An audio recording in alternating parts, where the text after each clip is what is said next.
होता अबेर हो नाचही में लागे को देबू सबेर हो। अरे ना जी अरे जल्दी करो देवे में अरघिया होता अबेर हो नाचही में लागे को देबू सबेर हो। अच्छा तो सुनी घटिया पर ना चल जाई बजा के हो डीजे होते भीजे तो भीजे कलश बना भीजे होते भीजे तो भीजे हो कलश बना भीजे। अरे ठंडा लगता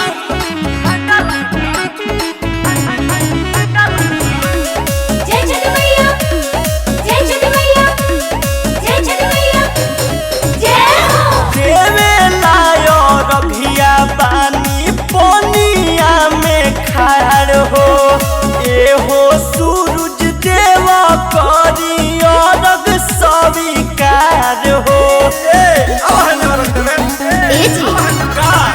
जल में से हाथ जोड़ी करे बिनतिया डीजे पर बजावतानी हम गीतिया। अरे भजन बजा भजन सभेती भैया भगती में मगन हो के रीझे धोते भीजे तो भीजे कलश बना भीजे धोते भीजे तो भीजे हो कलश बना भीजे।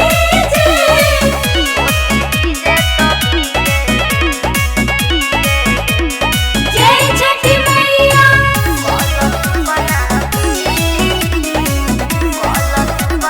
जय छठी मैया लागता की भइल बारू बुधिया के ही न हो कोही लोग पगलाइल बारी गुलशन के मलकीन हो।